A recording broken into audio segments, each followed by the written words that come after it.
नरेंद्र जी, दिल्ली को पूर्ण राज्य का दर्जा दिलाएंगे। बीजेपी ने भी कहा था, बड़ा मूवमेंट हुआ, आंदोलन हुआ, नहीं दिला पाए, भूल गए। अब तो ये जुबान पर भी नहीं आता। शुभेंदु जी बैठे हुए हैं, मैंने एक पिछली डिबेट की है इस विषय पर। आज मुख्यमंत्री ने कहा कि 7 सीटें बीजेपी हारेगी, ठीक है, लेकिन दिल्ली को पूर्ण राज्य का दर्जा दिलाएंगे, यही मुद्दा रहने वाला है। क्या ये इतना सरल है? अब तो सर्विस बिल का हम बार बार जिक्र करते हैं, राष्ट्रपति ने साइन कर दिए हैं, कानून की शक्ल में हमारे सामने है, लड़ाई सुप्रीम कोर्ट में है, लड़ाई लंबी चलेगी। किस आधार पे आप लोग ये वादा कर रहे हैं? देखिए, ऐसा है कि अभी भारतीय जनता पार्टी के प्रवक्ता को मैं सुन रहा था, उन्होंने तमाम बातें कही और पूर्ण राज्य पे कुछ नहीं बोले। क्यों नहीं बोले? वो जवाब दे ही नहीं पाते हैं, क्योंकि भारतीय जनता पार्टी के ही नेता पूर्ण राज्य देने के लिए दिल्ली को लगातार आंदोलन करते रहे। ये सारा देश जानता है, पूरे दिल्ली के लोग जानते हैं कि 2004 में अडवाणी जी बिल लेकर के आए थे, दिल्ली को पूर्ण राज्य देने की बात की थी उन्होंने। उससे पहले मदन लाल खुराना जी, उन्होंने भी कहा था कि दिल्ली राज्य फुल स्टेटहुड की मांग की थी, और उन्होंने कहा था कि दिल्ली की पुलिस भी दिल्ली सरकार के अंडर में होनी चाहिए, तो हम लोग ठीक से काम कर पाएंगे। इसके बाद विजय गोयल जी को सुन लीजिए, उन्होंने खुले मन से कहा था, मैनिफेस्टो में भी लेकर के आए थे कि दिल्ली को पूर्ण राज्य का दर्जा देंगे। आज ये अहंकार इनमें कहां से आया? इनको देखिए, अरविंद केजरीवाल जी ने उनका पूरा आज का वक्तव्य आप सुनिए। उन्होंने बिल्कुल स्पष्ट तरीके से बताया कि दिक्कत कहां से शुरू हुई है। दिक्कत वहां से शुरू हुई है, इनके अहंकार को चोट लगी। तब चोट लगी जब पूरे देश के अंदर मोदी लहर चल रही थी, पूरे देश के अंदर भारतीय जनता पार्टी की विजय हो रही थी, और दिल्ली में आके अटक गए। दिल्ली के लोगों ने एक नई नवेली पार्टी को 70 में से 67 सीटें दे दी, और मोदी जी के चेहरे पर सिर्फ 3 सीटें मिली। मोदी जी फेल हो गए दिल्ली में आके।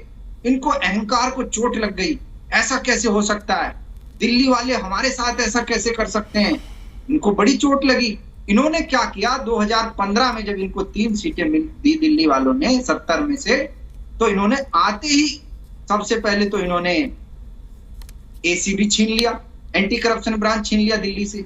उसके बाद इन्होंने एक नोटिफिकेशन जारी करके सर्विसेज भी छीन लिया, सारा सिस्टम छीन लिया। इन्होंने कोशिश की, प्रयास किया कि किसी भी तरीके से अरविंद केजरीवाल को दिल्ली में रोक दिया जाए। अरविंद केजरीवाल बाहर नहीं निकलना चाहिए दिल्ली से।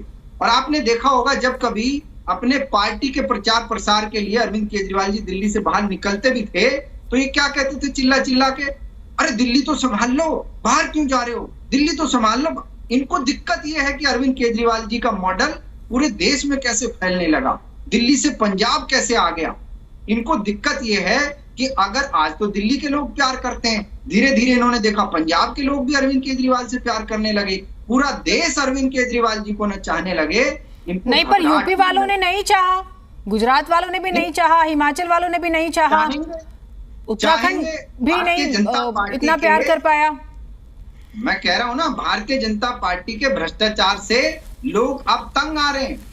उनको भी समझ में आएगा अरविंद केजरीवाल जी का model, Delhi model of governance सबको समझ आ रहा है, धीरे धीरे ही सही, लेकिन आ रहा है। गुजरात में आई है ना 5 सीटें, अभी शुभेंदु जी अपने मुंह से बता रहे थे कि 5 आई हैं। अरे 5 तो आई, शुरुआत तो हो गई ना। आपके गढ़ में जिसको कहते थे कि वो तो मोदी जी का गढ़ है, सेंध लगी, 5 सीटें आई, 50 भी आएंगी, 150 भी आएंगी, कोई दिक्कत नहीं है, आगे बढ़ेंगे। धीरे धीरे लोगों को समझ में आ रहा है ना कि अरविंद केजरीवाल का मॉडल देश को एक अच्छा विजन देने वाला है। अरविंद केजरीवाल जी का मॉडल इस देश को एक अच्छा भविष्य देने वाला है।